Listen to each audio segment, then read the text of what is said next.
sun goes down, fades away. Lifeless fingers, red decay. Darkness comes, slow-moving mist hides the land inside its fist. The riders come, sworn to obey, to chase the colors from the day. They ride on through with a thunderous sound, shakes the mountains and cracks the ground. Power, can you feel that power?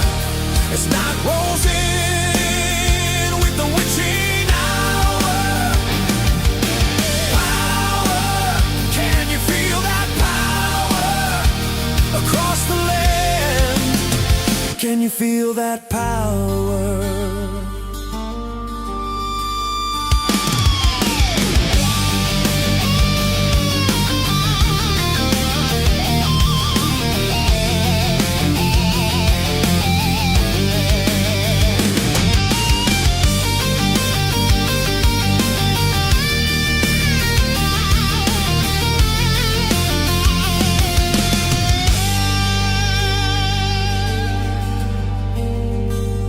Cold steel hearts, eyes like flame, etched in dust, forgotten names, echoed vows through shattered time, bound by blood and ancient signs. Engines howl like beasts unchained, blackened skies ignite the rain. Every step, the shadows cower when the ground bows to rise in power.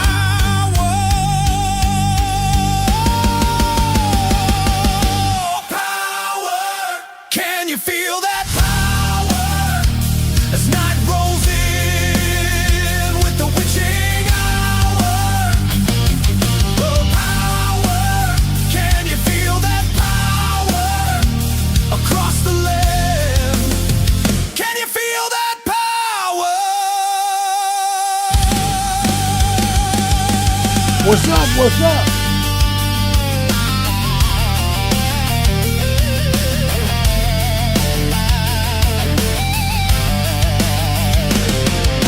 You're in the house, baby.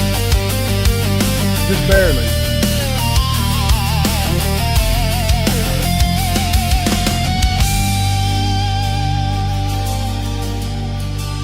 Y'all, we just made it in the house. I've been out here working, so yeah, get her done. I'm also recording right now for a little clip that's going to be in the video coming up. So you guys watch the next video coming up. You're going to see this little thing. It's just something fun because we have fun around here. That's how this works. How's everybody doing this evening? I have been outside working. Well, I have been taking shifts. I go outside, I work a little bit, and then I glue things, and then I come inside and I sit on my hands while the glue dries because such is my life. I'm either waiting on stuff to come in the mail to do a thing, or I'm waiting on something that's glued to dry so that I can do a thing. I'm always waiting on something, or I'm waiting on myself because sometimes I just need to sit the hell down and, what is that? Oh, that's an interesting widget. Good God, they keep updating things. We all, everything needs to be changed all the time. It's never good enough because they got to update stuff. Like they updated this stupid thing and made the chat all weird. But, it is what it is. Let's see what we got going on here. Joseph's in the house. What's up, bro? Uh, this guy, guys, he's a crazy person. Uh, but I sent him a funny video earlier of a guy who had a chicken in the window when he was doing um, playing his subs, and had the chicken was like, it was funny as shit, dude. Um, I can't put it on here because I'd wind up with a copyright strike, but it's funny as shit. Yeah, I'll share it to my channel, and if you guys know who I am on Facebook, uh, you can check it out there. Anyway, it's funny. Let's see. Yep, and Garrett Hudson's in the house. What's up, man? He's on his third and final rebuild, um, and I'm wanting to see that thing actually play. I have seen a few pictures of it here and there, and Garrett's been talking about it for a long time. We got to get that thing done, man. Got to get it playing. I want to see it. I want to see a nice windy demo. But I understand your situation. You're very limited as to what you can do, and you just do the best that you can with what you got. I'm one of the people that actually feels that for you. I feel that, but I'm still going to mess with you because I mess with my people that I like. But thank you for joining the show and doing what you do, which is be nice to everybody. That's cool. Um, see, Joseph said, I'm about 3 weeks out before I redo the Kia wall. Can't wait to see what the 4 SmackDowns will do. They're going to break shit. They're going to break that windshield. That's what you're going to do. I mean, you're already flexing the hell out of it. I guarantee you're going to bust that damn windshield. You're going to be like in the high 50s, maybe 60s, maybe scratching 60, and that's 60 is where the windshield is in serious danger. So it's funny. It's like the thing that you secretly want to do. You want to be so loud you can bust your windshield once, just once, and then you never want to bust the windshield again. It's sort of like a rite of passage. The first one is whenever your rear view mirror falls off. That's your first rite of passage when you finally knock that thing completely off the window, and that actually can break your window too. But that's a different kind of a problem. And then the second one, of course, is whenever you bust a windshield. That's when when you bust a windshield from sheer pressure. That's when you've really got there. But hopefully you don't have that problem. I just want to see that hair fly, man. He has pretty good hair tricks. So good stuff. And what's up? Hitman. It's a nice intro. Thank you, sir. That one I have had for a little bit, but I really like that track. The track works really good. And my favorite thing that I do besides build is demos.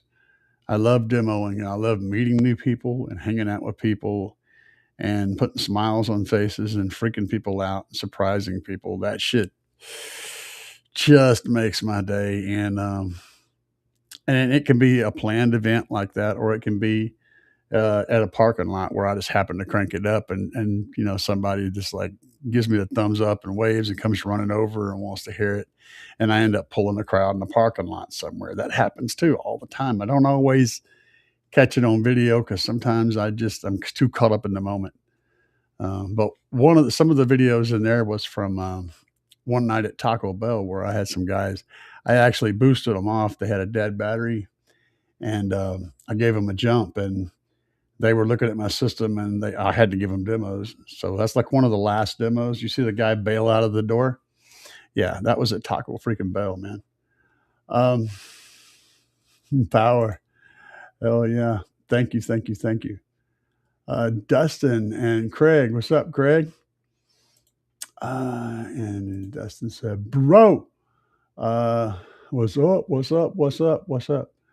Let's see here. It sounds like you're the one having all the fun. I was out in the shop, That's my thing. I'm out there. I've been out there tonight working on the doors for the Chrysler. And I could have stayed and kept working, but I said I was going to try to do shows on Friday. I didn't really realize how late it had gotten because I was busy doing stuff, and you know how time and stupid, and then late, and then oops, all that shit lined up. So that's what happened. But oh my god, I went to the freaking Menards to pick up a few pieces, some blades, a few things, and I ended up spending like $85. I was like, holy shit, man.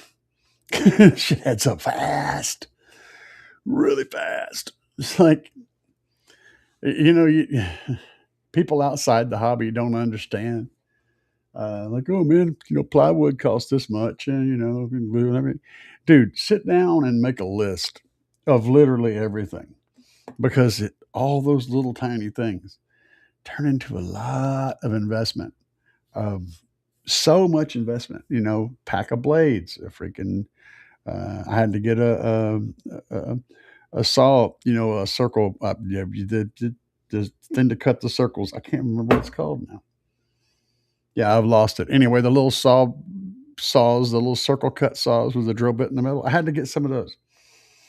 It was like, $30 for one. And then I had to get a little pack from smaller one. It was like another $5. And then I had to get some blades and a couple of break off knife and some break off blades, because I had lost my other one.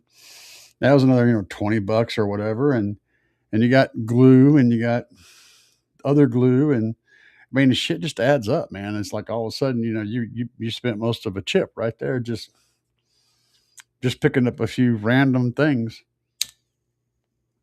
It's freaking bonkers.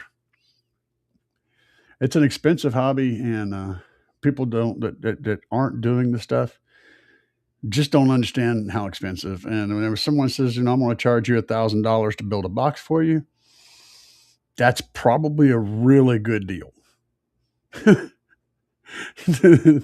I shit you not, because they're going to spend several $100s or more in lumber alone, not to mention all the other little crap, plus all the time and all the pain, the cleaning, so much crap goes into it. $1,000 for a box right now, for a good box, is a really good price.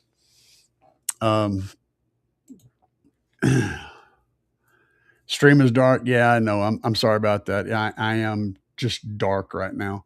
We're doing dark. It's nighttime, so I figured dark is the motif. I mean, I could brighten it up, but it would it might break things, so we're just going to leave it dark. I'm mostly auditory anyway. Most guys listen to me. They don't actually watch. They just listen. It's like, how much of my goofy mug are you going to watch before you're like, I'm going to do something else and just listen to this guy. He's an idiot. Critics have been working on the van, trying to find box size for box. Yep, that's a constant thing. I may spend a month or more actively designing a box before I build it. Even for a simple box, I may spend a couple weeks working on like a simple sealed box, going over and over and over the design, running it past different people and looking for different opinions, because it sucks when you build one and it turns out to be a dead box. And that happens a lot more often than you will think. Like most people that do competitive stuff, SPL stuff, they're pulling their shit out sometimes after every show. Sometimes they'll play one show, one event, and then they'll tear it out and build a new box. These are guys that are, because it's not loud enough. They want it to be louder, so they'll build a whole new box. And they think about all that money I said, and they do it over and over again. Not to mention the fact that they physically have to do all that again. So that's something that I don't like to do. And that's why, one of the reasons why I don't actively competitively compete. I compete enough to say that I do compete. I show up and run one class, usually, maybe two if there's a normal class, and maybe a bonus class for something that's like a single show class or whatever. just a fun class. But if you guys haven't, hang on a second, let me look at this real quick. The world of car audio is crazy. It's just crazy. We got a lake show coming up next year, and I'm going to put some stuff up on the YouTube channel on the main page for us to have access to. So you guys want to, if you want to check it out, let me see if I've got a copy of, yes, I've got that one. Let me see if I got another one here. This one. Okay, let's get loud at the lake. So let's pull this up real quick. I'm going to put this up on the screen and I'm going to talk over this. So I want to show you guys this. So you can put this in your brains. You can let this sink into your brains. We all need stuff in our brains. That's the thing, you know. Maybe this will work. Screen entire. There we go. And I don't know if you guys can still hear me or not, but if you cannot hear me, scream at me and I'll adjust. But this is the event we're talking about. I'll take my face out of here. You guys will be able to see what's going to happen. This is the rules. Look at this. This is very, very cool. So first of all, it's going to be at Frankie's and Louie's at Sunrise Beach, Missouri. This is going to be next year, the spring of next year. And it's lining up to be a big damn thing. It's not going to be, you know, quite as big as the monsters, but it's going to be big. Yeah, it's going to be big. And I will definitely be there. In fact, I am one of the sponsors for the show. So this is going to be done by Midwest Demo Kings. And the way you can see the rules over here, the way things are laid out, it's a different setup, different categories, if you will, than you normally see. And also the rules are different. And this isn't the page with all the rules, but it shows you the categories. So I'll definitely be competing in at least one or two of these categories. But I will be sponsoring, and we've got a lot of people that are going to show up. It's going to be a big event. I'm not sure how big, but it's going to be big. It's going to be bigger than any small car audio show you've ever seen. It's going to compare probably to a very lightweight version of like Slamology, maybe. It maybe we're hoping it gets like up in that area. Definitely going to be as big as finals would be. So there's going to be a lot of people at this show. If you guys want to meet me, want to meet a lot of people, there's going to be a lot of teams, a bunch of teams, and a whole bunch of cool stuff. And there is a bar on site, Frankie and Louie's, and the bar is on the beach. So there is a beach, there's a boat dock and a marina right there by the bar. The bar is literally on the marina. It's on the boat dock. They have restrooms and they have drinks and they have food. The food's pretty good. I won't say it's great. I had it, but it's pretty good. It's edible. And very, very cool place to go. Very, very cool place. We're going to have a lot of fun there. So you guys that's something you can aim for, that you have plenty of time to plan for. The exact date, it's laid out, but I can't remember what it is. It's like, I think it's on the 18th of some March, maybe something like that. March or April. I can't remember exactly, but it's early next year. So that's a good thing you can plan for, that you got plenty of time to plan for. Let's see here. Blake Boots said, hi, how are you? Hi, Blake. How are you, sir? Let's see. And Joseph's laughing at me. I'm going through 3 windshields, but I think I have a good brace for now. Hell yeah, bro. Yep. The first time you saw the wipers bounce on the windshield was bliss. Yeah. No shit, dude. There's so many different milestones. Uh, I said, "Don't forget me. How are you?" I'm not going to forget you. I've already forgotten. I don't know what I was supposed to remember. I didn't bash you though. I told you guys I respond to every comment. J JJ Zeno said, "Do you know who Michael Jackson is?" No, I think he's some guy who was he was directly related to Jermaine and Janet, uh, all those other guys. I don't know. They had some thing going on. He dances around and stuff. I don't know. I ain't sure I know who the guy is, but I know he dances a little bit, sings, grabs his nuts a lot. He's a nut grabber. Uh, yes, I know who Michael Jackson is. Thinking about doing 115 fire into the cabin versus my setup now, which is 2 sundown, E10 firing into the rear. Yeah. And you're going to get, it's funny what happens whenever you switch to cabin firing versus rear firing. Right off the bat, the first thing that happens is the low lows kind of shift away. You lose some of the low lows right off the bat. Then when you seal it up and you get a good seal, the low lows come back. And then whenever you open up a window in the front of the vehicle, the low lows get much more intense than they were before. And you lose all the noise in the rear of the car. So right at the beginning, you may feel like you've made a horrible decision. But after you've sealed it off from the trunk and get a good seal, and then you open up that front window, one of those windows a little bit, yeah, that shit goes right out the window. It's good. It sounds real good. Changes the dynamics and the way the cabin pressurizes and everything. But it does sound better. And it sounds a lot cleaner and a lot tighter, and it gets louder. Amazon, hell yeah, Craig. Am I going to answer you? Yes, I did. I'm a delay. I go through everybody. So, and I talk about stuff. So it takes a minute.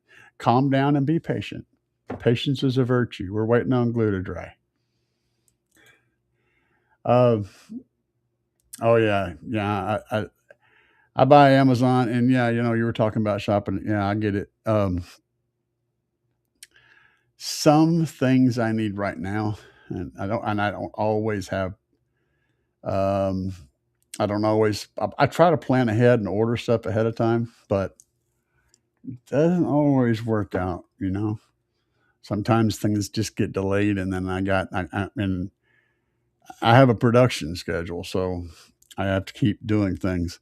And sometimes I have to go to the store and actually go to a store and buy stuff just because it's instant. So yes, and I like my Beaver stuff too. I'm with you.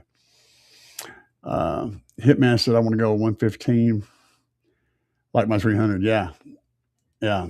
That's Jude. It sounds so good, but it's so much more pressure inside the car. I've got 2 projects going. One is the doors. You guys that watch my channel are quite familiar with what's going on the doors right now, except I made more progress, which you'll see. Right now I'm in the middle of gluing stuff up in there outside, but yeah. And then I got the roof. That's a whole thing that I'm just dreading attacking is the roof. We're going to be a trapped horn with Ampere audio 2.75 18 D2 and a 2012 Caravan. I spent the entire week with sound deadening, over 100 sheets. Oh yeah. And I did that in my trunk when I started on my trunk wall, which is what what Hitman's doing essentially, like in the 300. It's a lot of work, man. But it's pays for itself later. And it's like this when it comes to the sound treatment, you're going to eventually do it. It's just a question of whether you're going to do it first and when everything is not in the car, or you're going to wait until you realize that you should have done it and you got to pull everything out or work around everything in the car and do it and not do as good of a job. You're going you're going to do it at one of those 2 points, just a matter of which one you pick. Oh yeah, Bobby. Yeah, I did. I did. I did because that's the real thing. Uh, I don't know. Was that a gas pump and an 8 ball? There was a game back in the 70s where you had a bunch of pictures and you had to figure out what the hell the pictures were saying. That's a good one though. Uh, I you know, I mean, like I said, I just called him out. I mean, when you speak truth, you speak truth.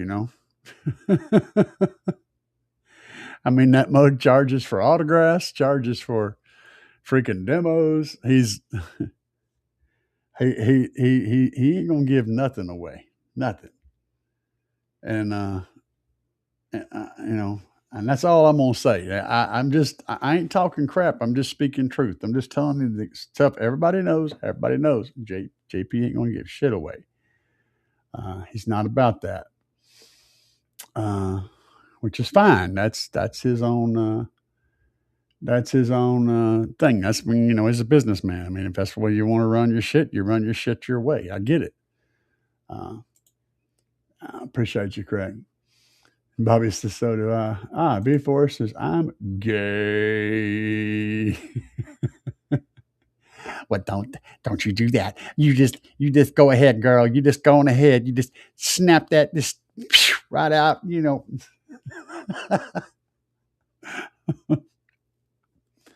Just snap it right out of your hair, baby girl. Whoo-wee.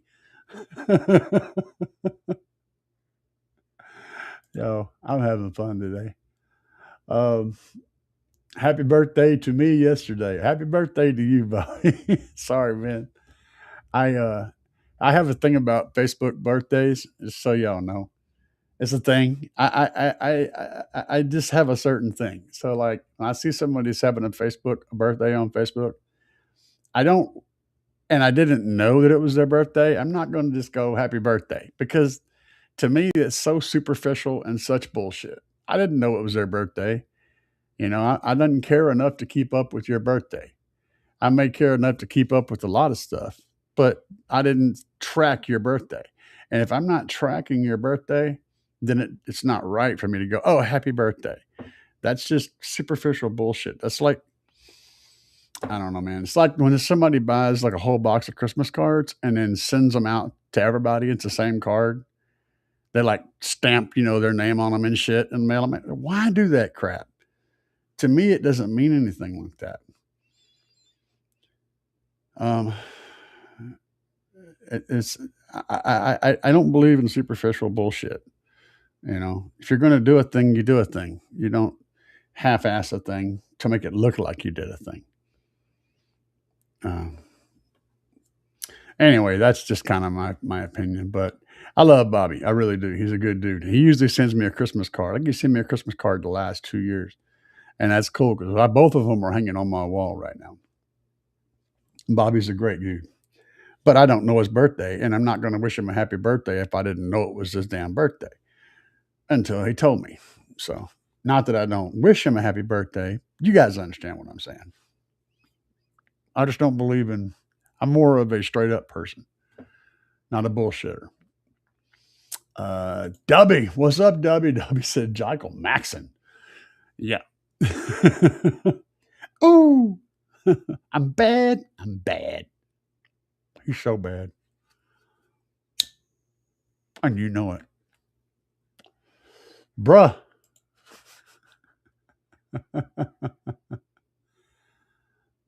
Oh, did he? Yeah. Target voltage max clean before clip. Oh, Bobby. JJ is telling me that Michael died yesterday in 2009. January the 25th. But yesterday was not January the 25th. But okay.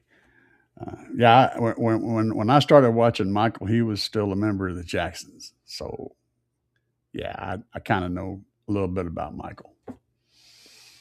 But Bobby says target voltage versus max voltage clean before clip. Oh, I got to swim into that little chamber. This is like one of the underwater segments of an RPG game where, you got to take a breath and then dive in, and you got so many seconds before you drown, and you find the thing like you're running out of air and you end up dying on the way out. Yeah, it's kind of where we're at right now.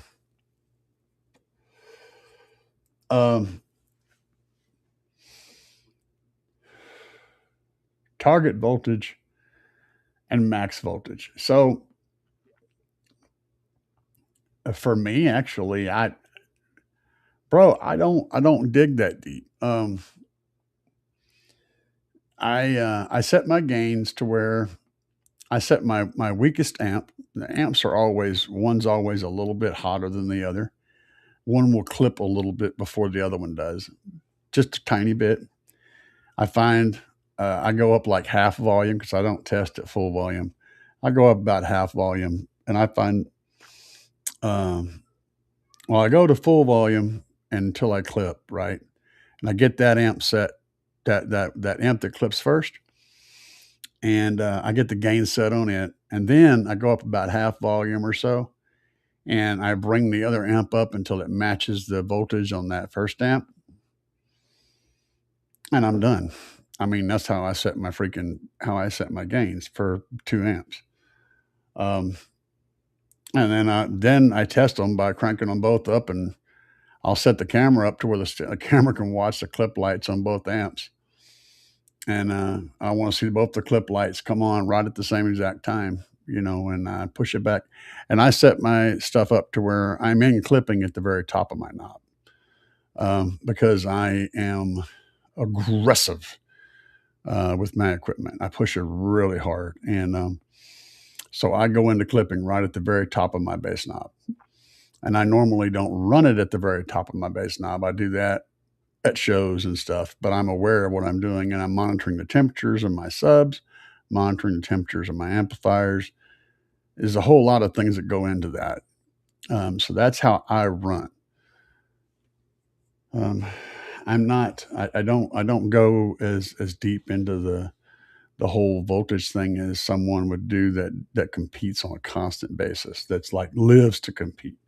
That's a different world completely.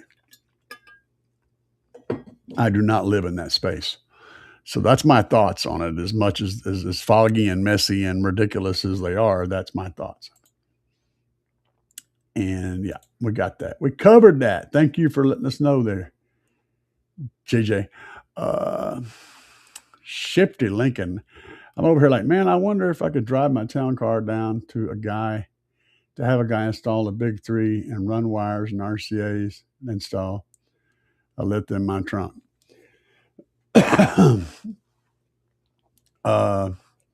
To have me, yeah, I could do it. But what I typically do if someone actually lives in the area is I would have you come down here and I would help you and guide you and keep you from screwing up and teach you how to do the work yourself. And I would walk you through all of it, and I would record it and put it on YouTube because that's how I make a living. But yeah, I absolutely do that all the time with people. And in certain cases, I'll do the work for them. It depends on what it is and all the other stuff around the world, how busy I am and how fast you need something done and all this stuff. But yeah, I do that all the time. Sure. That's a constant thing. Dubby for the win. Hell yeah, Dubby. Australians need bass too. Texas says, I just finished making cuts, about to start assembling box. I like trying things to improve sound quality. What about lining inner box? rubber spray, doesn't he? Man, I'm gonna tell you. Okay, so here's the thing. In my mind, it shouldn't make any difference at all. Okay, but here's the problem. I've seen it make a difference. The problem also, there's multiple layers to this problem. I've seen it make a difference, but at the same time, the people that were doing it made other little changes too between test A and test B. So what I'm going to tell you is making the area that you transition any port area, right? Making your port better at flowing air is going to make a difference. And if your box is porous, which wood technically is, sealing it off should actually make a difference. Whether it's going to make a difference that you hear, I don't know. But the fact is, if you want an example of what I'm saying, here's how to look at it. If you make a room and it's made out of sheetrock all the way around and a concrete floor, right? And you stand in that room, it's going to sound like a bathroom. It's going to echo like tile. Right? And let's do tile instead of sheetrock. Tile is completely non-porous and it echoes like crazy. And if you go in there and hang wood over that tile, all of a sudden it doesn't echo like that anymore. To me, that tells me that there is a sonic change happening, and it is to do with the surface that sound is bouncing off of. Whether or not one material will work better than another, I don't know. But I know that when you're trying to create bass and lots of it, echo is good. You want as much echoing as you can get. Of course, when you're doing SQ, you want the least amount of echo outside the box, of course. So yeah, it's a toss up, man. But I've seen people that do crazy things use sound deaden the entire inside of their enclosures with with not necessarily sound deaden, but that's not what I'm saying. Like seal it up with like tape, that metal tape and stuff. I've seen that metal tape used a lot by big people. So if you're going to try anything, I would say maybe the aluminum tape would be the thing I would probably throw. Some of the biggest guys I know that do that use that material. Also, you could do epoxy resin the inside, but it's got to be smooth. That's the key. You can't have any bumpiness. It's got to be glass smooth when you get done to have the effect. You want all your sound to bounce off of that surface. You don't want any kind of dispersion happening. That's going to, cause issues. So hopefully that answers your question. You want a hard surface that's smooth and non-porous. You want to be able to fill it up with water, and then like have it just glass smooth. That's the ideal scenario. Of course, you're not going to get there, but you can chase that direction. Bobby said, "Yeah, I mailed you." Yeah, I know, and I appreciate you, Bobby. I really do. Me and my wife love getting Christmas cards. We only get a few, and so yeah, I appreciate it. Like I said, I got them on the wall.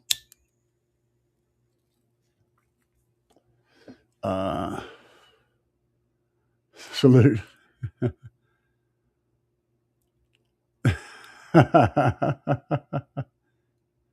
Jason. Jay said my shelves and walls haven't shook in a while. Still waiting. If you are by chance the neighbor across the street, I typically try to treat my neighbors with respect. And trust me, if I actually was aggressive with my bass, it would shake the walls in the house, the windows, everything else. It's absolutely, yeah. You've never heard me actually get loud in the parking lot. What you're getting is me trying to be quiet. But okay, I appreciate you. What's up, Stu? Glad you made it to the show, my friend. Uh, ah, cool. Uh, Michael, Michael died on June the 25th. Yeah, I can't remember what date. I don't even remember what year. I know it was like 2009 or 2010, something, I mean, poor guy. He went through a lot of shit. Um, I I love amps. I love amps like the JL HD series. Yeah, voltage is always an issue. It's just some amps are um, some amps will pull more amperage to handle low voltage, but that also means that shit gets hot, and there's trade offs for everything. The key to making power is giving amps the voltage and the amperage that they require. And if you're not doing that, then you can't shit on any amplifier. I mean, any amplifier out there, if you're not giving it the voltage and giving it the amperage, if it performs like shit, that's because you're not giving it the right stuff. After you get to where you're giving it all the stuff and it still performs like shit, now you can shit on that amplifier. It's just the way it is. Or if it blows up when you first hook the thing up, you can shit on them too. Just thought I'd throw that out there. People who aren't using DSP, they're using the crossover and the amp. Yeah, I don't know. I don't know. I do not know. Hey, boss, have you thought about 3D printing for various custom parts, brackets, pods, wiring, clamps? Um, I have, and and I may eventually get into 3D printing. I'm usually very, very late to the game when it comes to new technology, so I'm very, very familiar with it. The software you use looks like something that would frustrate me, so I'll have to learn that, and that's really the thing that's holding me back is just learning that software. I hate learning new things like that, especially when it comes to lots of numbers. Makes my head hurt. It reminds me of designing game levels. There's a lot of the same type of topography and stuff involved, and that was a long learning curve. But yeah, I have considered it, and I still consider it and different. But the cool thing is, by the time I decide to do it, it's just going to be so ridiculously cheap that yeah. Stu said, if you build a box that's resonant enough to need treated on the inside, the box needs to be redone, in my opinion. And it's not resonance; it's sound absorption. So, what you if you're trying to get maximum volume out of an enclosure, you don't want to create an anechoic chamber. All right. You want the opposite of an anechoic chamber. Um, you want the sound to reflect and build. You want the sound waves to reflect and build up. If your box is too anechoic, it doesn't build. It'll be dead. Like it won't. I mean, it may have the best sound quality, but it's going to have the least amount of overall output. And that's a really tough area to get into. And it's something that's not spoken about much in car audio, but it's more about buildings and places where you play music. Anechoic spaces are really good for music performance and for music reproduction because they don't add any echoes to the music. However, on the inside of an enclosure, you want an echoing space. You want a really active sonic space to build on in certain situations. Like I said, it all depends. if you're trying to be as loud as you can possibly be, that's what you're trying to do. So it's give and take. I mean, if you build a chamber that has square sides where your subwoofer's sound waves are bouncing off the wall 90 degrees behind it and coming back and hitting the cone, that's causing issues because you're going to have resonance in the cone that's not supposed to be there. For example, if you have subwoofer goes boom and then comes back, right? Well, whenever it goes boom outside, it also goes boom inside. So when it goes boom outside, that sound wave goes like this. It expands front and back. And the back sound wave hits the back wall of your enclosure and then comes back and hits the cone again. You end up getting a boom, boom. And that harmonic effect, you don't hear it so much in subwoofers, but you really hear it in mids because the frequencies that a subwoofer plays, it typically doesn't show up on a graph or on a mic, on an RTA. But on mids and highs, you hear it a lot. But that energy can help make it louder. Obviously, you can understand how that can make it louder. And it can also cause cancellation. It just depends on what's happening. And then you've got the port's delay, behind that as well. Another thing. And if you happen to get that rear wave stacking up with the port and everything stacks up and then they all line up, you're going to get this really loud peak in your box. You're going to have a really loud box at a certain frequency. Or you're going to have a null because shit's all, canceling each other at that specific frequency or in that range. And it kind of all just depends on how everything goes. It's a guessing game. But this can get extremely deep and way deeper than my brain can process. Texas says I have 3.2 cubic feet minus a port, 26 inches long, with 1-inch walls.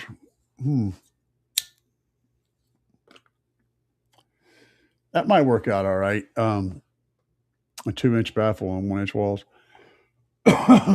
Typically, your baffle, if you've got it braced good, if it's mostly taken up by speakers, and the edge of your baffle is usually right close to the edge of the speaker. So your speakers are actually really kind of braced against the top and the bottom and the sides. Now the center part is the key. They're really a weak spot on the baffle between the two speakers. If you're running two, did you say? I don't know. Anyway, it doesn't matter, 2 or 4 or whatever. That center part is usually the weak spot, but you need to put a brace there, front to back. Now the problems come into the top of the box, depending on how big it is, top and the bottom, and the sides and the back of the box. Most of the time, the boxes are built to where the top and the bottom are pretty big, and then the sides and the back are actually relatively small, height-wise, and kind of long. So the two places where you're going to get the bounce is the top and the bottom. Wherever you have a large span of wood that doesn't have anything to brace it, that's where you need a brace. And if you do that, you can eliminate a lot of box flex. And you do want to eliminate all box flex if possible. So figuring out, it isn't about bracing everything. It's about creating small unsupported panels. So if you've got a panel that's, say, 1 foot by 1 foot, you're not really worried too much about it. It's going to resonate at a high frequency, much higher the frequency than it's going to, it's going to resonate. It's going to naturally want to vibrate at a higher frequency than what you're going to play in that box. So it's not going to matter. But if you've got a panel that's 2 foot by 2 foot, it's going to have a lower resonant frequency. So when you hit it, it's going to go boom, boom. And that's what you don't want. So you go ahead and throw a brace right in the center of that. Therefore, you break up those panels and just break up that one big panel into smaller planes. And the box can still flex theoretically, but it's not going to vibrate. Its resonant frequency is not going to be in any range that your subwoofer is going to play. Therefore, for your subwoofer, as long as it's concerned, it's going to be solid. So it's more about isolating and creating small panels. That's kind of what I push for. But something like that'll work out pretty good, depending on how much power you're putting on it, and depending on all that stuff I just said. Real wood with 3/4 inch MDF sandwiched in the baffle. It works. Um, let's see here. So something weird is going on with my YouTube tonight. I can't see half the comments in the chat window on my PC. Yeah, I don't know, man. And that phone is looking really chaotic. It's probably because I'm showing. Let me see if I can see what I can do here. Is that better on the phone? I don't know. I hid that. I'm not sure if that's supposed to be there. I'm not sure if you guys are getting that problem. I don't know, man. I'm doing this thing where I'm simulcasting on vertical and horizontal on multiple different places. So um, I'm not sure. Hopefully things work out. Texas says the current sealed down fire with about 1.8 on 2 12W3s. Okay. Carpets fucked my phone. So, oh yeah, 100%. Those things throw pretty nice on the JL. Absolutely. Yeah, you truck situation, man. If you're down firing, you got to put big feet on there to keep that carpet up, that sub box up off the carpet.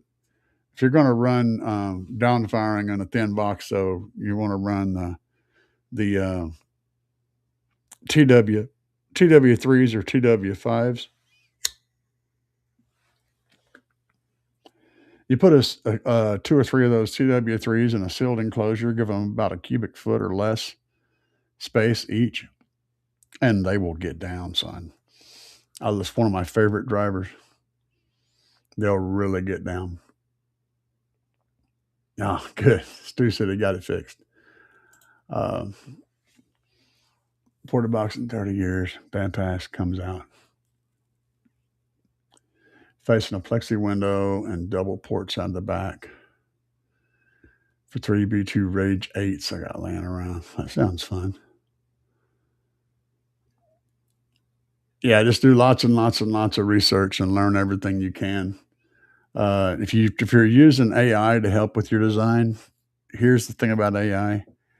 AI can be helpful, but it can also very, very confidently completely steer you in the wrong direction. Completely chaotically wreck everything. So anything you've done with AI and you're thinking this is good, be sure you double check and triple check that with other people. Does this make sense, or is this completely ridiculous? That kind of thing. And if you want a good box design, or if you want to run it past somebody, head over to Bay Harbor Butcher on Facebook. Look him up on Facebook, the name I just said, and shoot him a message, and he can help you with that. Now, he does charge for services, but he's really good at what he does. Yeah, I kind of figured that much. Doesn't fit under the seat, yeah. Using the B2 8 Rampage V3s, awesome. Shaft style radios, oh man. You guys are funny. Shaft style, I just cut myself so many times on those old radios, having to reach up under the dash. You guys don't know. You just don't know. You haven't been there, right? Back in the day, and working on the old 70s, 60s, and older cars, and I guess some of the 80s too, really, to change out a dash speaker, and pretty much all of them had speakers in the dash. This is incredible, but to change the dash speaker out, you had to get in the floor and reach up your arm up under the dash and stretch your arm up way up there with a pair of pliers because they use these little hollow, crappy little hollow nuts. And you either had to have a socket, you get lucky and get a socket up in there, or a pair of pliers and twist and turn that little nut. And you had four of them little bad boys to take off. And then when you pulled the speaker down and got that, you had to put the other one back up in there and not accidentally poke a hole in it with the little bolts that stuck down there that the thing went on. Oh God, it was a huge pain in the ass. It's so much different today. And the metal shaft radios, they had several fun things about them. You had the shaft that went into the radio chassis. You had to make sure all those nuts were tight, or the freaking knobs would flop around. The radio would bounce, and the radio weighed like 30 pounds. So you had a spring on the bottom of it that bolted to the back of the radio and attached to the dash in the back of the radio, which means you were in the floorboard behind there doing that shit. And if you didn't attach that thing, it would tear the radio. The radio would bounce around and tear itself out of the dash. Stuff was just so much different. So much different. In some ways, it was simpler. In some ways, it was a huge pain in the butt. Lots of blood left in those things. Yeah,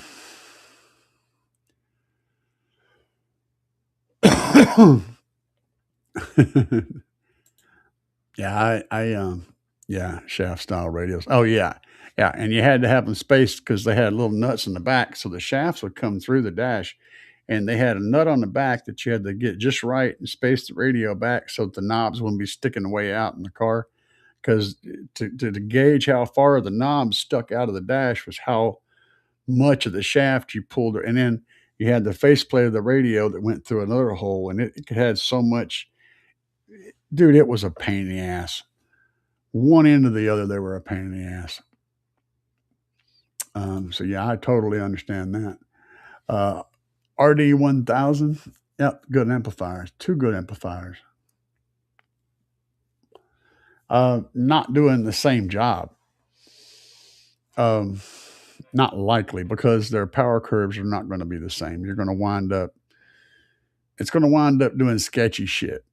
If you have them in two different, like, let's just say you had the 1500 in there playing two subs and a sealed enclosure, and then you had the 1000 in there playing two other subs and another enclosure. You could probably make that work, though you might run into some issues, depending on how their volumes ramped up. You know, they're not going to, like, the 1000 is going to ramp up at one rate where the 1500 is going to ramp up at a different rate. And so even if you've got them matched at whatever voltage, they're not going to ramp up the same. Not an ideal situation, man. Is it doable? Yeah, but it's not going to be right. And if you're using these amplifiers, you're going to be bugged by that. It's not going to be something that you'll like. Yeah. Yeah, that would be the thing that I would do in that situation. If you're hell bent on using those amplifiers, I would want to run two matched amplifiers. 100%. Stu said, those nuts were between a 3/8 and a 9mm. Neither actually fit. Like I said, a pair of freaking needle nose pliers and all the metal up in there where your arm has to go is all sharp and corners and pokey. And you got to snake your arm through all the stuff and then get to the speaker. Dude, it was a straight up. That's why and get this, guys. I was doing this when I was like 8 years old. I was changing dash speakers and putting radios in cars when I was like 8 years old. I've been literally doing this shit my whole life. I started out because I could figure it out and I could do it, and the old people couldn't do it. They couldn't reach up and they didn't want to do it. So they let me do it because I could do it, right? And that just grew into me learning how to do things better and getting better at doing things. And That was kind of my gig. That was one of my side hustles when I was a kid, was installing stereos for people. It never was really a job, but I got paid to do it. So I guess it technically was a job. I don't know. I was always hustling though as a kid, always hustling. Still am. I'm a hustler. Threw an Odyssey under the hood. Oh, yeah. No need to put second battery inside the cab. Yeah, your Odyssey is a great battery, but it's still only going to allow 50 amps in whenever you're playing hard. So anything over 500 watts, and that battery is not going to keep up. So, but yeah, you need a battery in the car that can actually accept as much amperage in as you're going to pull out of it when you're playing your system, because you have to be able to put that power back in. And that's where AGMs fall on their face, is they can't take power in. They can kick it out, but they can't take it in very fast. And you got to be able to take it in fast enough to keep up with the power you're pulling out of it. That's the key. So lithium is where it's at, or sodium if you want to go that route. First car was a 70. Oh God, yes, yeah. 86 Cutlass. Now, my first car was a 19. Wait a minute, let me think about it. Yeah, it was a 1978 Subaru DL wagon. It was red with a white stripe down the side, front wheel drive. My second car was a 1975 Ford LTD 2, which is basically the slightly twisted version of the Thunderbird. One of my favorite cars. I had a bunch of Fords. I had that one Subaru, then I had a whole bunch of Fords. And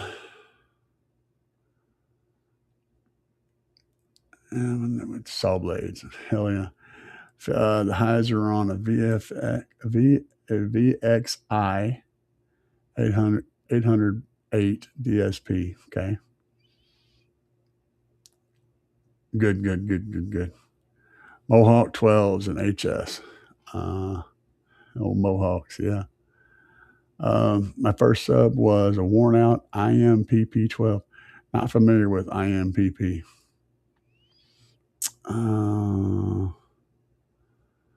Let's see here. A Pile Pro. Yeah. And I like the fact that you quotated real. Yeah, Pile was. Now, guys, look, I'm going to tell you straight up, Pile was junk, okay? But having said that, I will say this. I had a set of Pile. I had 4. I bought, that when they come on there, the radio, like, at the Coliseum, we're going to have this weekend stereos, $2, amps, $10, subwoofers, $5, blah, blah, blah, blah. And then they had this big, huge amount of vendors show up. Well, I was at one of those, and I bought 4 15-inch Pile subwoofers, and they were about as junk as you could ask for. But I had a very specific task for them. I went to the Rent-A-Center. It wasn't Rent-A-Center, it was something else, but it was the same thing. And they had these tower speakers that you could rent, and they had some that had blown speakers. So all they were was just cabinets, and they were going to send them back. And I talked them in to let me buy those set of cabinets for like $50. And they had the tweeters in them, and all they needed was a big old woofers. And so I had gotten those, and I got those 4 15s and put them in there. And in that environment, they kicked ass. Because we wasn't putting a shit ton of power on them, and they were very responsive, and they kicked monstrous amounts of ass. I mean, they really sounded good. I wouldn't want to put them in a car and put a bunch of power on them. They probably would have lasted a hot 10 seconds, but they sounded great in those big cabinets.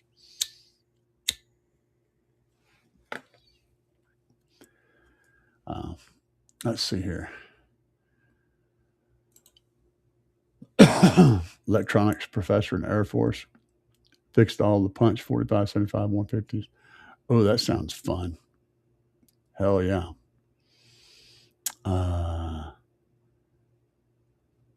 Piles would throw down. He said, hell yeah. The old punch amps are legendary. Yeah, no doubt. 150 amp alternator handle 5K. Yeah, sure. It's not about handle. If you're running, like, for example, the Trunk Thunder Lithium 5K, it's more about, is your alternator producing enough power to keep up with the power that you're taking out of that battery over time to play an amplifier. So you can pull more power out of a battery than your alternator is creating, but you have to have time in there somewhere for that alternator to put that power back, right? So, like, um, a battery may have enough energy stored in it to play way above the output of your alternator, right? But eventually you're going to drain the battery and you're going to need to put that power back in. So it's more about, can the 150 amp alternator keep up with the load that you're putting on that battery? And it all depends on the load you're putting on that battery and how much time you're giving it between, songs to build back up and stuff. But I will say, the Trunk Thunder Lithium 5K version 2 will absolutely handle 5,000 watts of amplifier off of that alternator, no problem, under 99% of the use cases. You'll be able to do that. Hopefully that answered your question. Pile 600 on Kicker Comp 10s. DJ Magic Mike. Oh, yeah. DJ Magic Mike. Hell yeah. Stewie. Let's see here. Oh, okay. I got you. And polypropylene. That makes, okay. Yeah. Polypropylene would be a good speaker material, except at oil cans. That's why they don't use it very much. And it's because at oil cans, and you don't want stuff at oil cans. Basically, it flexes, and when it flexes, it pops. It like breaks. And they call it breakup. That's why metal tweeters will sound great until they break up. Silk tweeters sound good all the way up, because when they break up, they do break up earlier than metal tweeters. When they break up, it doesn't make any real noise. So to your ear, it just sounds like a roll off, which is what everyone wants. But metal tweeter is actually more accurate. Same thing with the subwoofer. If you build a subwoofer out of metal, provided it's light enough, like aluminum, and you got a strong enough motor to push it, as long as it isn't breaking up, it's going to actually perform better than anything else. The problem is that it will break up, and when it does break up, it's going to make a lot of noise and sound really bad. So that's why you don't see very many aluminum cone subwoofers, because they haven't reached the point to where they can reliably make something that works also within cost parameters. You'd basically be using like aircraft aluminum, and it would cost many times more money than you would want to spend on a subwoofer. So economics comes in there too. You'd have to use like an aircraft aluminum alloy, really, really strong, really, really rigid. And then you got to process that. You got to make that part. And that's an expensive process to make that part, just to get the material and then also to machine that part. That's expensive as hell. And nobody's going to want to pay for that. Stu said, hey, Bobby. Texas, I love those yellow lettering kicker comps. Oh, yeah. The old kickers, man. They've been in the game for a long time. My brother-in-law let me borrow this Punch 150 when I was 15. Yeah, no shit. Yeah. I've melted so many power wires man, y'all young bucks just don't know. But like I said, when I started, there was no car audio amplifiers. There just didn't exist. The best we got was like the Sparkomatic power boosters, and they were crap. They were really crap, but that's all we had. I mean, if you wanted to make serious power when I was really young, you were using like a bass guitar amplifier or a musical, like a PA system, and you had it fixed up to where you were pulling it off a DC in the car with some sort of inverter or something. That's how you got there. There just wasn't any option. You had to do DC to DC or AC to DC to AC or DC to DC. It was a whole different game. Car audio stuff was home audio stuff that we put in cars, or it was musical stuff that we put in cars. It is what it is. You got to work with what you got. She said learning curves. Hell yeah, bro. Terminations the fuse holder. Yeah. I smoked out my car so many times, punched 60 popping capacitors on the PCB. Oh yeah. Dude, we just learn. If you're not making mistakes and blowing shit up, then you're not learning new things. I mean, it's that simple. If you're playing it safe and you're never pushing anything further or doing anything new, you're not learning anything. You're just stagnant, and I just can't live like that. I gotta do crazy shit. I gotta have fun. So yeah, I'm all about it.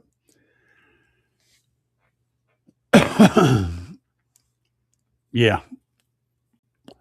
A dust cover and a speaker cone is two different things. I mean, the dust cover is absolutely part of the cone, but a dust cover is also round. It's dome shaped, which means it naturally has strength. It's still expensive as shit, and it's going to add mass to the driver, which means it's going to lower the FS. You may or may not have to compensate by running a lighter basket or a different spider, different things. It's going to affect the whole design of everything. And not necessarily in a bad way, but it is going to affect everything. So it's something that you have to consider as an engineer. How is this going to affect the entire system that I'm designing? Is it worth it? Or should we do something different? Carbon fiber is a really good choice because it's really rigid and it's also really light, but it's also expensive. That's why you got to pay for that premium for that component and the carbon. And the funny thing is, a lot of people are like, "Oh man, it's just a dust cap. Who cares?" Dude, the dust cap is a big chunk of the real estate of your cone. If your dust cap is flexing, if it's bending in on those hard hits, you're losing a ton of energy there. It's a big part of the cone. And so a rigid dust cap is a good thing, you know. But yeah, I get it. Only company I've seen that made aluminum cone drivers is Hart E. Yeah, can't pronounce that. Bass guitar cabs. Oh yeah. That makes sense. Like I said, they exist. It's just not many people want to mess with them because problems, engineering challenges and stuff. Oh yeah, they had some. And W said, "Stew those silly pioneers were metal cones." I think no, I know that the part of the cone the explodes was polymer, was like a plastic. I'm not sure what the chemistry was, but they had a paper cone, and then they had the whole front was like they, instead of a dust cap, they made a shell that went from side to side.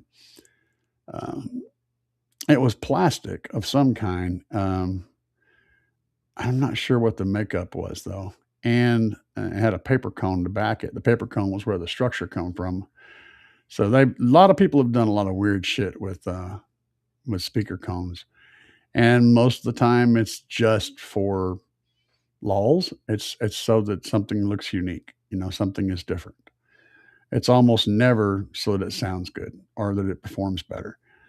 Um, unless you get into, well, it does happen, but a lot of times when you see those weird things like that, it's more of a sales gimmick than an actual performance enhancer. That's what I'm trying to say. In some cases, it is a performance enhancer, but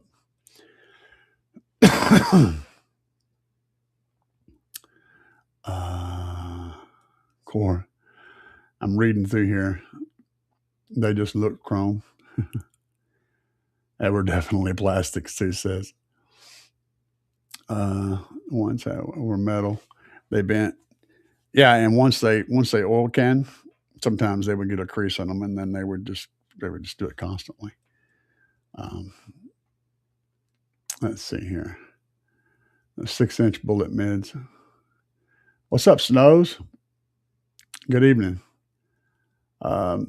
Snow's cold. Craig said, I still use a pair of Sony ES bottle cap subs. Oh, yeah. Familiar. They have aluminum cone, and the voice coil is part of the cone. The pole has a heat sink sandwiched to a second spider instead of a dust cap. I haven't broken any of those down, so I can't speak on that, but it sounds interesting. And yeah, Sony did do some weird shit. They did, and some of it worked out great. Some of it was great. Sony is actually, if they tried, Sony could probably be the top car audio company in the world. They have, I mean, seriously, when they want to do something well, they always do it really well. Most of the time today, they're wanting to do it well. They're wanting to make money is the biggest thing. So they're taking away, they're giving you good enough with enough bells and whistles. But if Sony tried to build some shit that was really nice, they absolutely can. Their mobile ES line is really, really good. It's you're not going to find drivers out there that will really perform better than that stuff as far as SQ goes. It's good shit.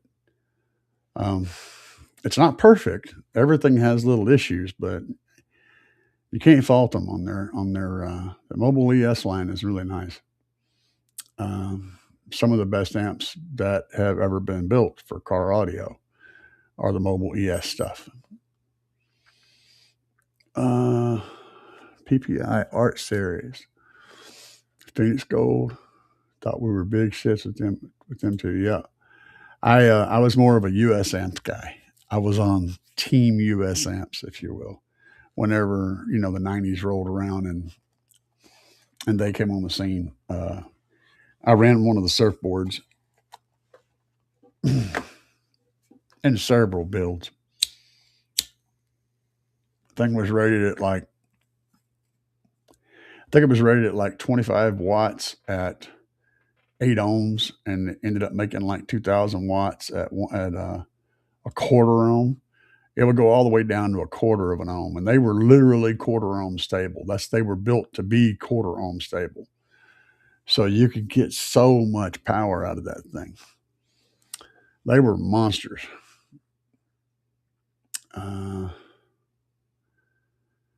JP, I'm not going to. I don't like talking bad about nothing, but I'm not running any JP amps, so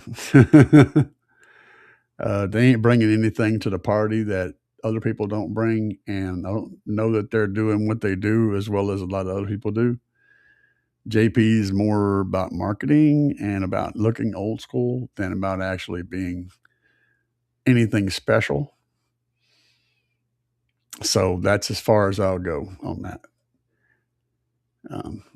Not impressed, but it is what it is. Yeah. Let's see here. Sony made some really good high current amps. C90 stereo, still the daddy of the Mac Daddy. I'm going to find perfect. Yeah. Too many variables. Orion cheater amps. Hey, one of my favorite amps still today is the Orion XTR amps. Not the biggest ones. It's not the HCCA stuff. It's the XTR series. They're solid amps. If you feed them plenty of power, they do good stuff. Pretty impressive. But I can't recommend them anymore. And the reason is because the Slapz gear performs better, and you get more power for less money. So they just got shut down by Slapz. Slapz is doing a thing, man. And if you want to run old school stuff, though, an old school brand, the Orion XTR, absolutely 100%. But if you want to get the most power for your money, I still have to say going with a Slapz amp is going to do that. It just is. I mean, there's other brands. Here's the thing. I mean, yes, they're Chinese amps, but every amp on the market is a freaking Chinese amp. So that's gone out the window. Yes, it is a cookie cutter board design. There's a lot of amps with very similar boards. Absolutely. They're not exactly the same, but they're close. Is it a Sundown full bridge? Not exactly, but it's close. Is it a Tar amps? Not exactly, but it's close. All of these things you could say, yes. There's other amps out there that have very similar layouts and very similar components. Yes. There's other amps out there that have a similar price tag. But here's all of these things are true. One thing about Slapz is, number one, you're getting a good warranty from an American reseller. Okay. And he absolutely honors his shit. He takes care of his customers. Number two, the amp's design, the specific design, he obsesses over every single detail about those amps and making sure that they are the very best they can be. And that he can deliver the best product he can to give you at any price, but also do it at an extremely low price. So you can go on Temu and buy similar stuff, no problem. But you're dealing with Temu for your warranty. You're dealing with Temu for your customer service. It's up to you. If you want to go that route, go that route. If you're looking for good, solid, quality shit that makes its power and then some and doesn't break the bank, actually gives you really, really stellar good deals, then Slapz is the thing. And if you go that route, use discount code CAE and save money on top of the already ridiculously low price. Plus, you help me and you help somebody else here in this country who is trying to make a living doing this thing. So that's the facts, Jack. And one more fact I'll put on top of that. I've been running Slapz gear for over 3 years now. And I have been clipping the snot out of everything, pushing it all the way to the hard as I can push it, beating the brakes off of it, doing all sorts of bad things to this equipment for hours on end out in the hot sun. I have yet to have any amplifier turn off due to heat or any other reason. And I have yet to blow a single subwoofer or a single speaker other than my tweeters. I blew 2 tweeters. And that is the real testimony I have for that equipment. It's just tough. It sounds good. It works well. I keep going back to it because it doesn't break. It gives me what I'm looking for. And the price is holy shit, guys. So, yeah, that's my thing. And like I said, use my discount code CAE. When you buy anything, you're going to save an additional chunk off of that price. And if you look at the price right now, just go to the Slapz, SLAPZ website. Look at the prices on shit. It's going to blow your freaking mind. Oh, man. Those are good amps. That's one of my favorite amps right there. The old school, yeah. Not really old school, but it's, I had one of those in my Ford. Good amp. As long as you feed it enough power, it would do the job. Um, yeah, that's what I'm saying, man. Things are just different.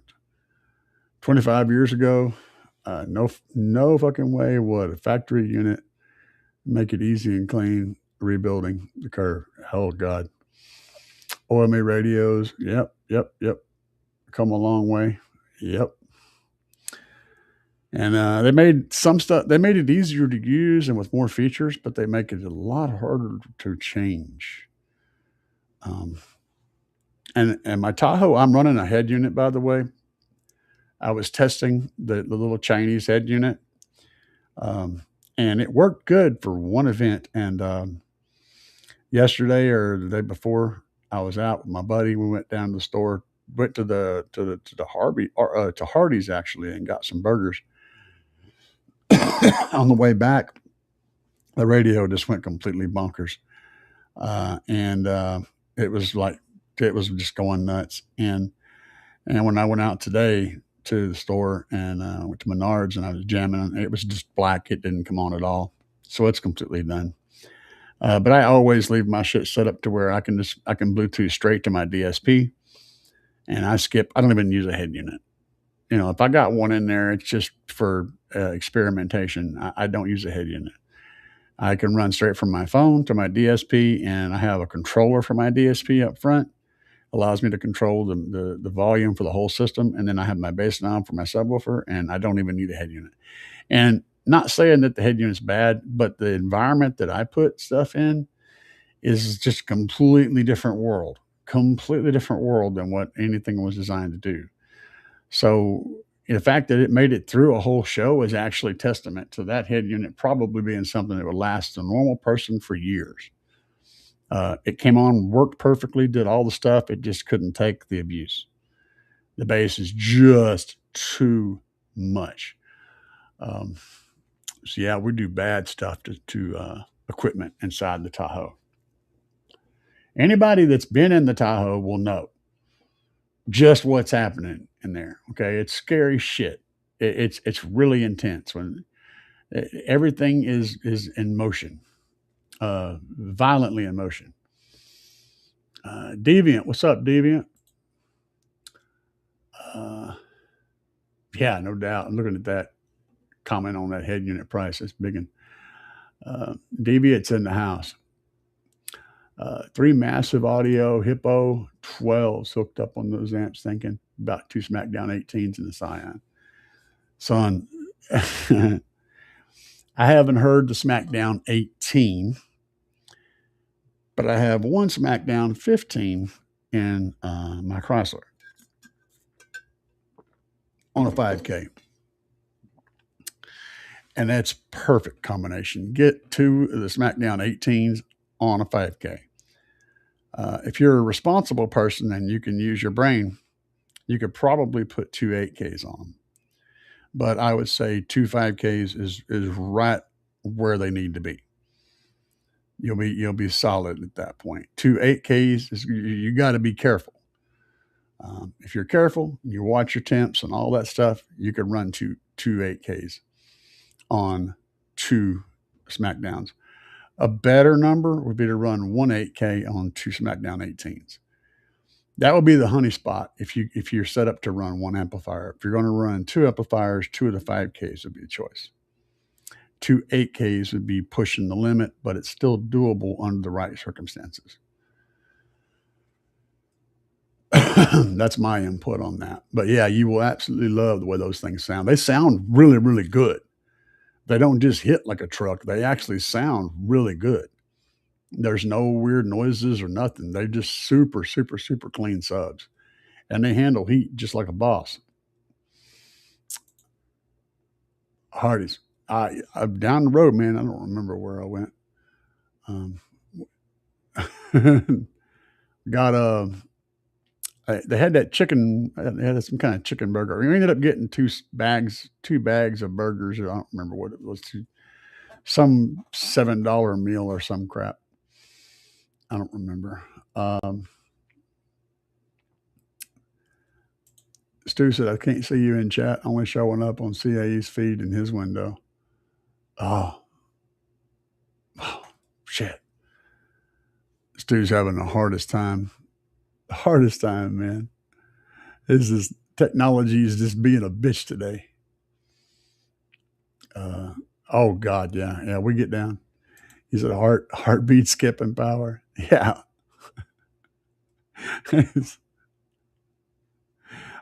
Man. Uh, Guys, I like I said, I have my shit tap me out occasionally. The right notes hit, and it's funny, man. I can be sitting there going hammer on something and lean down, like look down to do something, and when I move my head down that many inches, all of a sudden it rings my bell in a whole different way. I'm like, what the crap, man? That was this is like that sound wave is stacking right there. And I raise up and it's one thing, and I lean down like that, and it's a whole different thing. Um, I mean, if I'm playing something around 36 hertz, it absolutely just rattles your brain. Uh, I'll put you up here on there, W, so he can see what you said. I think that's what happened to me at first. A window had some sort of pick in the background. Yeah, man, I don't know. You know, these software people doing stupid shit, always making. Like I said, they're always updating things, making it better. Updates, improvements. You know, like when they, God, I hate when things change. I'm a guy. You could screw the couch down to the floor and leave it there forever, and it bother me a bit. My wife, on the other hand, after a few months, she's looking at the room going, "But this shit could be rearranged differently." She wants to move shit around. Um, I just want to screw it to the floor and call it good. But that's just my thing. Um, yeah, I do have both versions. So if you're running both, uh, and it mainly, I noticed that a lot of people like to watch on the vertical. So I had the vertical and the horizontal up on multiple different things. Uh,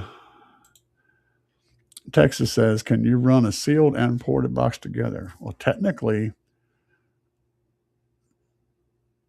I mean, yeah, but you wouldn't want them. You'd want them crossed over.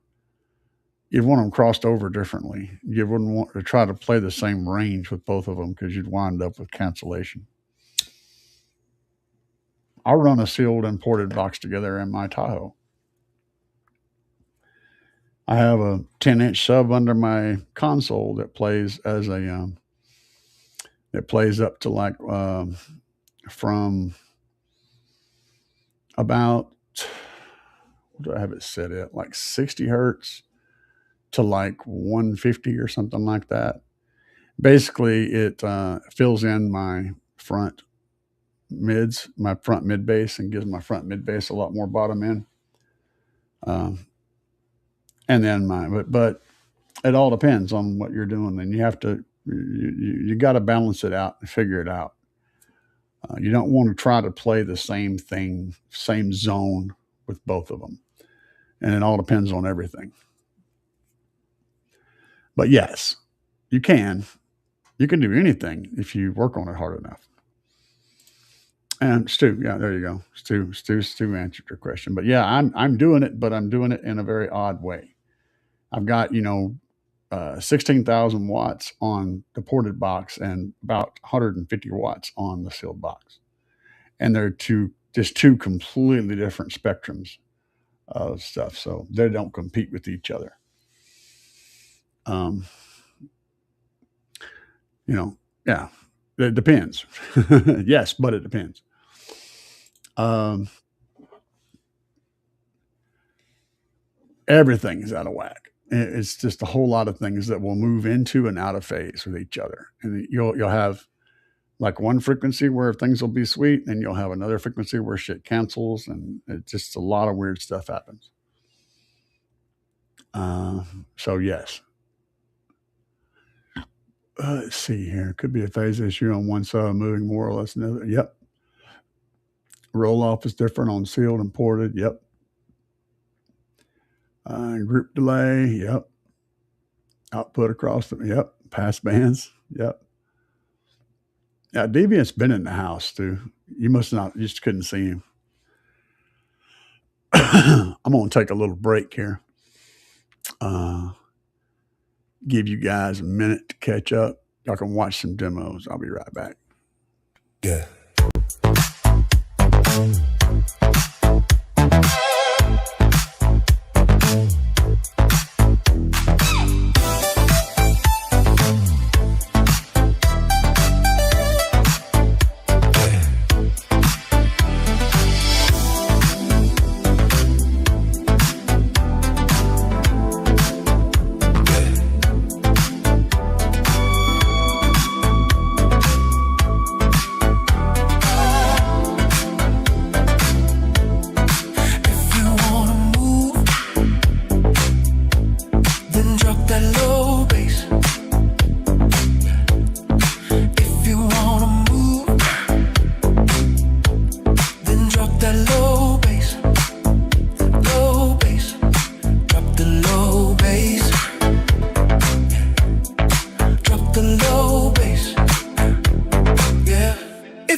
We are back and black. Where the hell is 25? I don't know. Not sure what you're referencing. I came in the side door, watching from the kitchen. Stu talking shit. Let's see. Hey, man. No problem. Yeah, I don't. I try not to treat anybody badly. That's not who I am. Even people who might deserve it.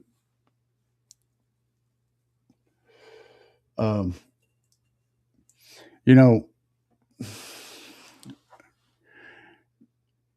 growing up in my time, there was a basic respect that we learned, and to have respect for other people. And even though my grandparents grew up in a time where there was racial segregation, and so they were by nature racist. Everybody was. That was that was just how life was. Even then, even amongst them, they would still be respectful to black people, and the black people would be respectful to the white people, even though they were racist and they thought that everybody was different and stuff.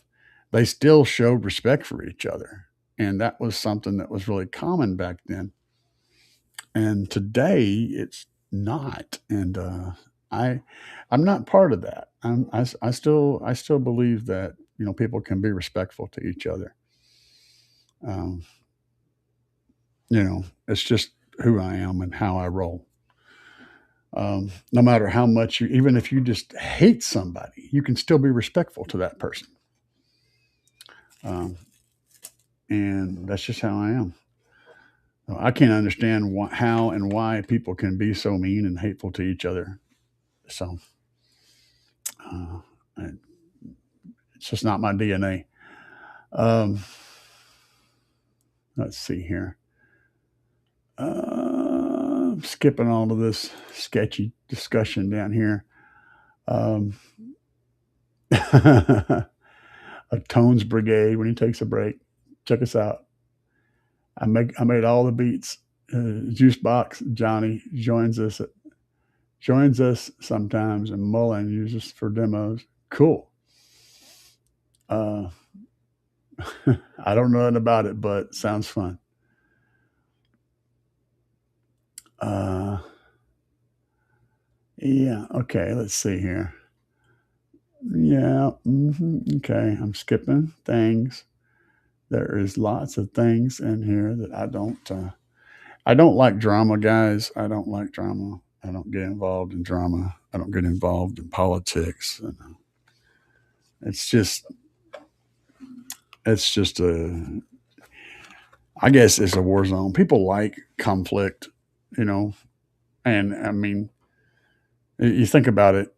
You got football teams, baseball teams. You know, you got this country, that country. We all represent ourselves with colors and flags, and you know, if you look like this, then you're on this team. If you look like that, you're on that team, and blah blah blah blah blah. And I guess human beings are just really geared to like conflict.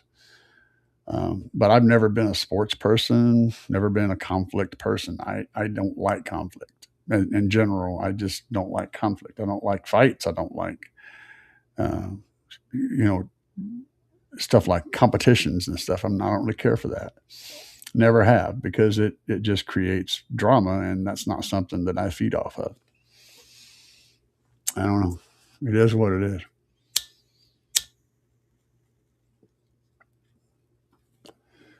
I think people are just people. You know, some people are nice, some aren't. It is what it is. Uh, W says it's not about race anymore. It's about egos and arrogance. I think it's about being a parrot. People love to hear something and then spit it back out, thinking that makes them seem smart or makes it seem like they know what they're talking about.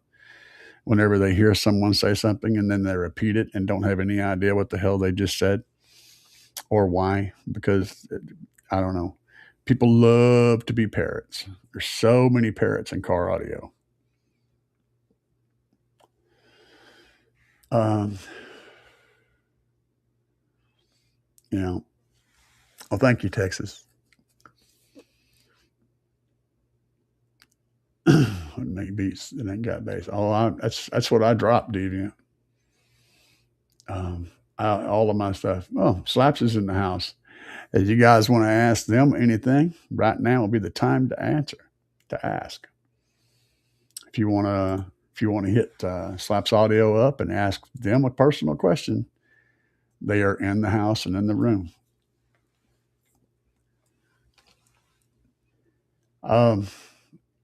And let's see here.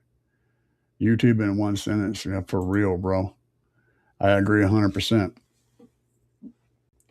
And it's rough. But it takes, you know, you don't have to worry about what everybody else is doing.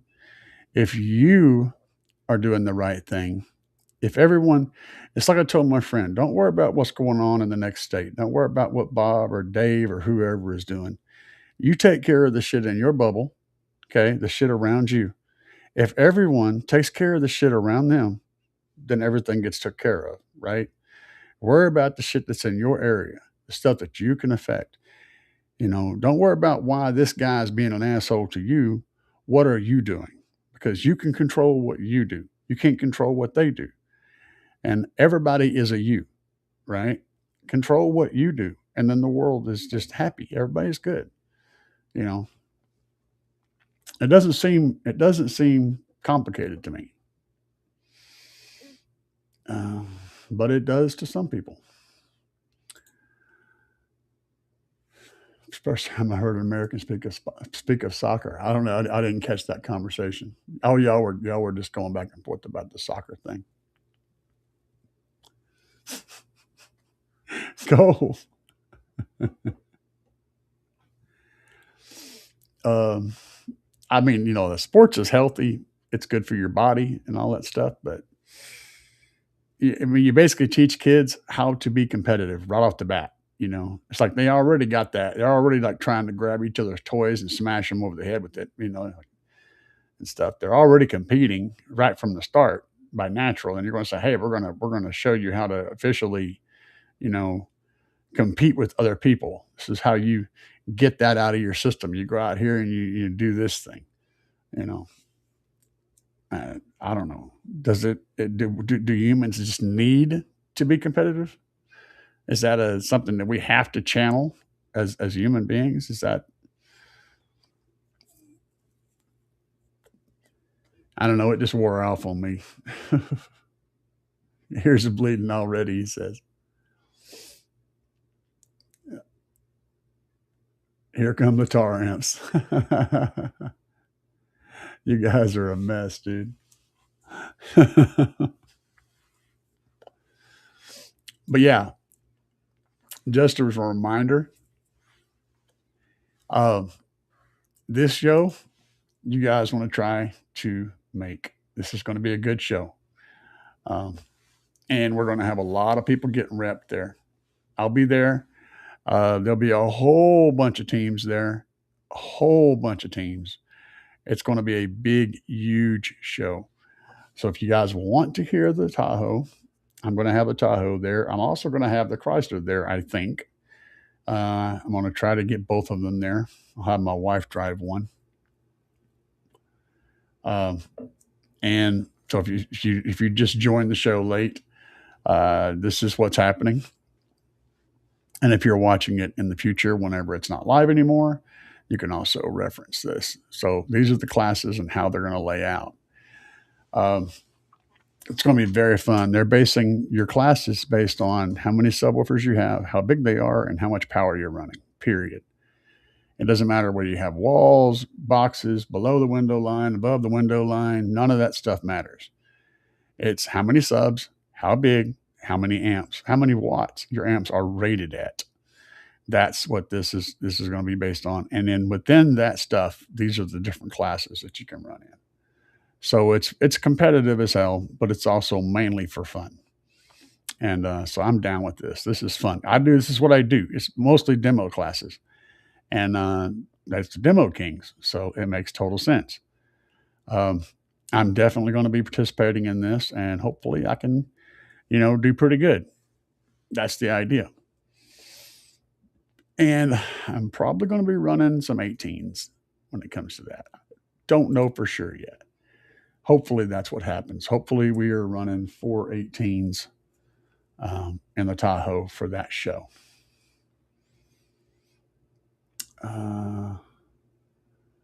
Since when did the devil play any good soccer? Y'all are stuck on soccer. Only sports I watch is deathmatch wrestling. That sounds kind of interesting. I mean, it's all fake, but it's always a movie. The movies are interesting. So, I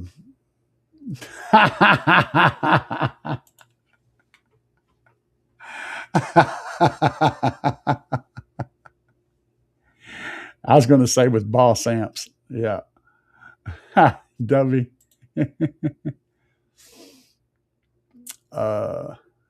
I've been reading up on that life since it seems to be all our Hollywood and politics now. Yeah. White House lawn oil wrestling. Oh, that'd be fun.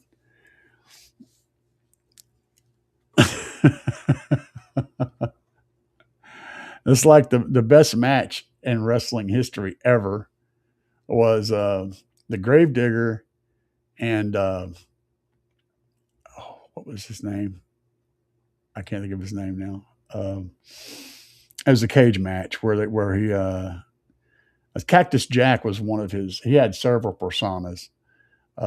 Cactus Jack was one of them. Anyway, I can't think of the persona he was playing at that time, but he threw Gravedigger threw him through the top of the cage onto the mat and like knocked a bunch of his teeth out, and his teeth went through his face. And the boy kept wrestling. They ended up, that match went on for a long time. And I mean, yes, it was all fake, of course, but that fall wasn't fake. That drop from the top of that cage to that mat was horrendous. That was definitely an act of, yeah, that was some serious shit. Impressive stuff. Mankind. Was it man? Yeah, it was Mankind. Absolutely. Thanks. Thanks for jumping in there, Tim's girl. Hell in a Cell. Yeah, that was the best wrestling match in history. I think that was the best one all time. Mankind and Gravedigger.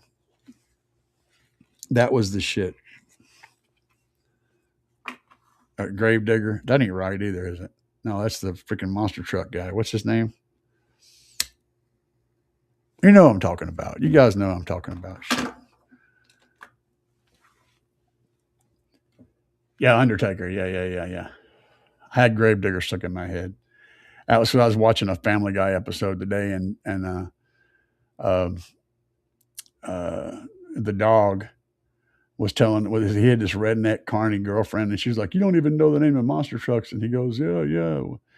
And he said it wasn't Gravedigger. He said something else, Grave something, but you could tell he was trying to say Gravedigger, but it was a different. Anyway, and that stuck in my head for some reason. It's terrible, terrible. Gold Dust, Undertaker, yeah. Um, what a freaking wrestler though. But yeah, the Mankind guy, Cactus Jack, Mankind. Um, that dude was the best at taking falls. Like, if you wanted to see somebody that just get the shit beat out of them and just get broken and just smashed all the crap and just keep going, he took so many major falls and so many bloody falls. Um, what a beast of a dude. Anyway, let's see here. Well, I mean, yeah, I can't help it. Uh,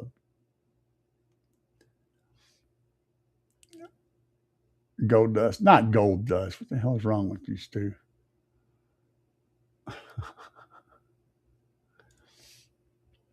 And that Miskin is always trolled alone, cold. So what?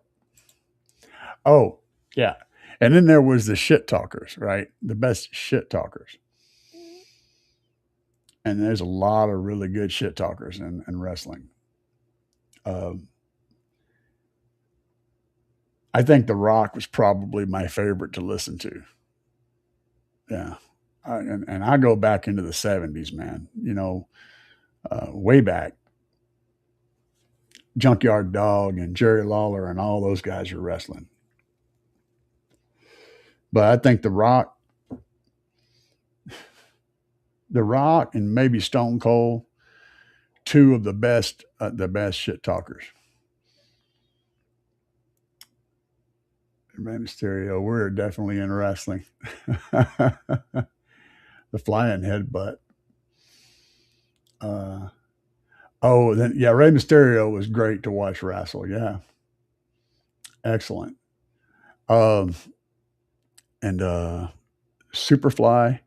I liked watching the Rock and Roll Express. Uh, Tommy Rogers and Bobby Fulton was those two guys. They were really fun to watch. Their teamwork was always really cool to watch. But that's like 80s era, which is most of what I watch. Sergeant Slaughter is a good heel, or not a heel. He wasn't a heel. He was the anti-heel against the guy from the Middle East. But none of these people were actually from other countries, which is funny. Uh, Brock Lesnar, Solid Coke, Jimmy Snuka, Superfly, Jimmy Snuka, Road Warriors. Yeah. Yeah, I like the Road Warriors pretty good. Yeah. The Rock and Roll Express was my jam, though. They were cool. I liked watching them wrestle. They were so fast. They were fast and really, really, really coordinated. And watching their interchange in a match was just so intense and so quick and so perfect every time. I liked watching their teamwork. And yeah, Stu, Memphis wrestling was what I grew up on, man. I mean, like I literally grew up not too far from Memphis. So yeah.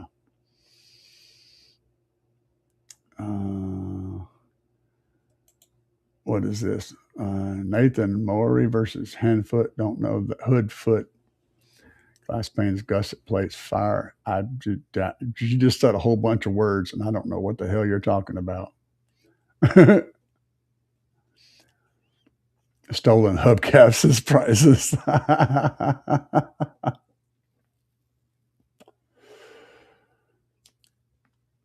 Waco Joe, I guess. Nope, don't know that one. Junkyard Dog was probably my favorite wrestler, though, of all. And just because he always had good music. He always had a good attitude. And when he came to the ring, he came to the ring hard. I mean, he come running in and went straight to work. And one of his main tracks was Another One Bites the Dust. Yeah, baby. You knew JID was in the house. And one of the early black wrestlers. And he was very, very popular in the Memphis ring. Had a chain around his neck. He had the dog collar on his neck and a chain. Hell yeah, man. JYD. He was messed up. Anyway, we're going to shut her down, guys. Still got some more work to do outside. I know it's almost midnight, but we are going to get the duck out of here. I appreciated having you guys in the house, and I appreciated y'all hanging out with me. And we had crazy discussions. And until next Friday, I'll see you again. And of course, you can watch my YouTube videos that I'm putting up on this build and see what's going on with that. And we're going to get her done. So y'all, let's get the duck out of here.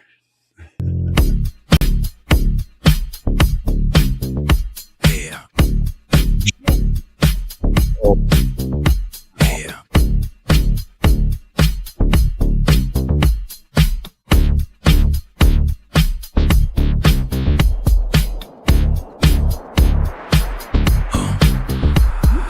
I'm here banging up and down the street, slamming it to the ground. Big subwoofers are getting loud. You can feel the booming sound. Getting ready to go. Got it shined up for the show. Hours charging, amps are amping. Gonna let the woofers blow. Another one bites the dust. Another one bites the dust. And another one goes, and another one goes, and another one bites the dust. We got more at home. Another one bites the dust.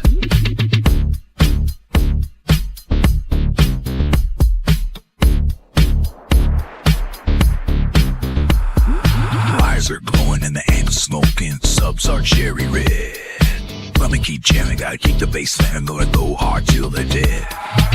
Full power, gotta let it go. 20 hertz in the floating air. Sparks are flying, voice cords are frying, and the smoke is in the air. Another one bites the dust. Another one bites the dust. And another one goes, and another one goes, and another one bites the dust. Hey, we got more at home. Another one bites the dust.